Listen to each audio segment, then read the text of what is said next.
साधनेशिवाय साधना संमेलन कशासाठी? हे सरकार कुठली साधना केली आहे?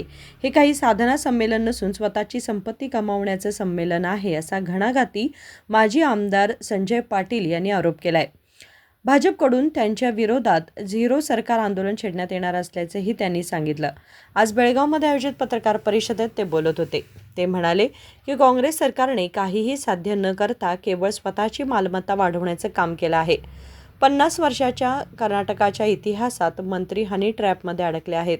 भ्रष्टाचार, अधिकाऱ्यांच्या आत्महत्या, दरवाढ यामुळे सर्वसामान्य नागरिकांचं जगणं कठीण झालंय. काँग्रेसला सत्तेवर बसवून जनतेला पश्चाताप होत असल्याचं ते म्हणाले. 2 ವರ್ಷದಲ್ಲಿ ನಾವು ಏನು ಮಾಡಿದೀವಿ ಅಂತ ಹೇಳಲಿಕ್ಕೆ ಸಾಧನಾ ಸಮಾವೇಶ ಮಾಡೋದು ವಿಚಾರ ಮಾಡ್ತಾ ಇದ್ದಾರೆ ಕಾಂಗ್ರೆಸ್ದವರು.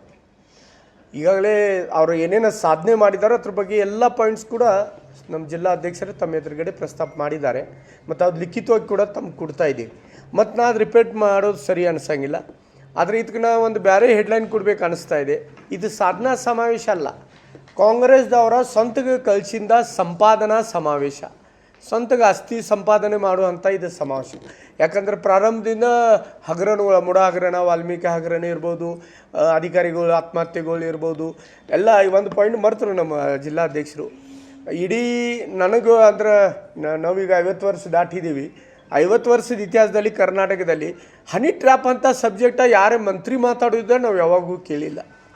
ಆದರೆ ಕಾಂಗ್ರೆಸ್ ಮಂತ್ರಿಗಳು ಹನಿ ಟ್ರ್ಯಾಪ್ ನಡೀತಾ ಇದೆ, ಅದು ಅವರ ಪಕ್ಷ ಜನನ ಮಾಡ್ತಾ ಇದ್ದಾರಂತ ಆರೋಪ ಮಾಡುವಂಥ, ವಿಧಾನಸಭೆಯಲ್ಲಿ ಇದ್ರ ಮೇಲೆ ಚರ್ಚೆ ಆಗುವಂಥ ಸಂದರ್ಭ ದೇಶ ಸ್ವತಂತ್ರ ಆದಮೇಲೆ ಬಹುಶಃ ಕರ್ನಾಟಕದಲ್ಲೆಲ್ಲ ಇಡೀ ದೇಶದಲ್ಲೇ ಮೊದಲೇ ಸಲ ಆಗಿಂದ ನಾವು ನೋಡ್ತಾ ಇದ್ದೀವಿ. ಇಂಥ ಸಂದರ್ಭದಲ್ಲಿ ಹಗರಣಗಳ 60% ಕಮಿಷನ್ಗಳ, ಅಧಿಕಾರಿಗಳು ಆತ್ಮಹತ್ಯೆ ಮಾಡೋದಿರ್ಬೋದು, ಅಲ್ರಿ ಯಾವ್ದಾರು ಒಂದು ಸಾಮಾನ್ಯ ಜನ ಏನಾರು ಒಂದು ಮನೆ ಕಟ್ಟಬೇಕಾದ್ರೆ ಒಂದು ಪ್ಲಾಟ್ ತೊಗೋಬೇಕು, ಮತ್ತೇನಾದ್ರು ಭೂಮಿ ತೊಗೋಬೇಕಂದ್ರೆ ರಿಜಿಸ್ಟ್ರೇಷನ್ಗೆ ಹೋದ್ರೆ ಅಲ್ಲಿ ಕೂಡ ಬೆಲೆ ಏರಿಕೆ ಮಾಡಿದಂಥ ಸಂದರ್ಭ. ಅಂದರೆ ಸಾಮಾನ್ಯ ಜನ ಬಾಳೆ ಮಾಡುವಂಥ ಪರಿಸ್ಥಿತಿ ಕರ್ನಾಟಕದಲ್ಲಿ ಇಲ್ಲ. ಆದ್ರೂ ಕಾನ್ಫಿಡೆನ್ಸ್ ಮೇಲೆ ಇವರು ಸಾಧನಾ ಸಮಾವೇಶ ಮಾಡ್ತಾ ಇದ್ದಾರಂತ ನಮ್ಮ ಭಾರತೀಯ ಜನತಾ ಪಾರ್ಟಿ ಪ್ರಶ್ನೆ. ನೀವು ಏನಾರು ಮಾಡಿದ್ರೆ, ಒಳ್ಳೆ ಕೆಲಸ ಮಾಡಿದ್ರೆ ಸಾಧನಾ ಸಮಾವೇಶ ಮಾಡಬೇಕು.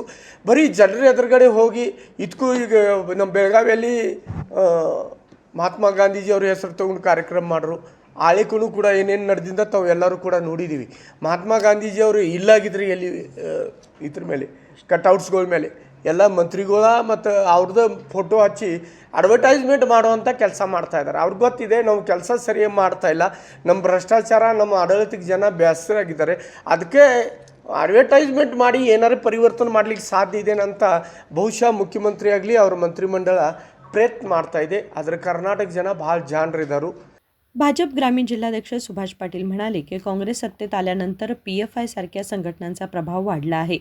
उपमुख्यमंत्री DK शिवकुमार स्वतः मुस्लिमांसाठी संविधान बदलण्याचे वक्तव्य करतात असे ते म्हणाले. ಇವತ್ತು ಜನರ ಮುಂದೆ ಇಡ್ತಾ ಇದೆ ಮತ್ತು ಇವತ್ತು ಸರ್ಕಾರದ ಸಾಧನಾ ಸಮಾವೇಶ. ಇವ್ರದ್ದು ಏನೂ ಸಾಧನೆ ಇಲ್ಲ, ಇವ್ರದ್ದು ಬರೀ ಶೂನ್ಯ ಸಾಧನೆ, ಜೀರೋ ಸಾಧನೆ, ಏನೂ ಸಾಧನೆಯನ್ನು ಮಾಡಲಾರ್ದ ಇವತ್ತು ಸಾಧನಾ ಸಮಾವೇಶವನ್ನು ಮಾಡಲಿಕ್ಕೆ ಹೊರಟಿದ್ದಾರೆ. ಮತ್ತು ಅವ್ರು ಏನೂ ಯಾವ ಕೆಲಸನೂ ಮಾಡ್ತಾ ಇಲ್ಲ. ಇವತ್ತು ಸಿದ್ದರಾಮಯ್ಯ ಸ್ವತಃ ಭ್ರಷ್ಟಾಚಾರದಾಗ ಮುಳುಗಿದಾರ, ಉಪಮುಖ್ಯಮಂತ್ರಿಗಳು ಕೂಡ ಬ್ರಹ್ಮಾಂಡ ಭ್ರಷ್ಟಾಚಾರದಾಗೂ ಅವರು ಕೂಡ ಅದಾರ. ಇವತ್ತು ಭ್ರಷ್ಟಾಚಾರದೊಳಗೆ ಈ ಸರ್ಕಾರ ತುಂಬಿ ತುಳುಕ್ತಾ ಇದೆ. ಅವ್ರು ಸಾಧನಾ ಸಮಾವೇಶ ಮಾಡೋದ್ರಲ್ಲಿ ಯಾವುದೂ ಹುರುಳಿಲ್ಲ, ಏನೂ ಮಾಡಿಲ್ಲ. ಅಭಿವೃದ್ಧಿ, ಈ ರಾಜ್ಯದೊಳಗೆ ಅಭಿವೃದ್ಧಿ ಅನ್ನೋದು ಈಗ ಸರ್ಕಾರ ಬಂದ ನಂತರ ಗೊತ್ತೇ ಇಲ್ಲ. ಯಾರು ರೋಡಿಗೆ ಒಂದು ಬಿಟ್ಟು ಗರ್ ಸಿಗೋದಿಲ್ಲ.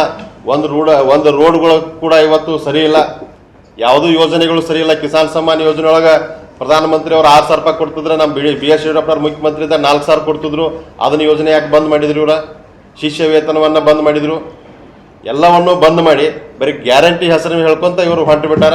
ಅಭಿವೃದ್ಧಿ ಕೂಡ ಒಟ್ಟೇ ಇಲ್ಲ ಅಂತ. ಈ ಸಂದರ್ಭದಲ್ಲಿ ಅಭಿವೃದ್ಧಿ ಯಾವುದೂ ಇಲ್ಲ, ಬರೀ ಸಾಧನೆ ಅಂತೇಳಿ ಸಮಾವೇಶವನ್ನು ಇವರು ಮಾಡ್ತಾ ಇದ್ದಾರೆ. ಅವ್ರ ಸಾಧನೆಯು ಶೂನ್ಯದ ಅಂತ ಈ ಸಂದರ್ಭದಲ್ಲಿ ಮಾಧ್ಯಮದವರ ಮುಖಾಂತರ ಹೇಳಲಿಕ್ಕೆ ಇಚ್ಛೆ ಪಡ್ತಾ ಇದ್ದಾರೆ. यावेळी भाजप महानगर अध्यक्ष गीता सुतार, नगरसेवक हनुमंत कोंगाळी, राशिकर ढोणी आदी उपस्थित होते.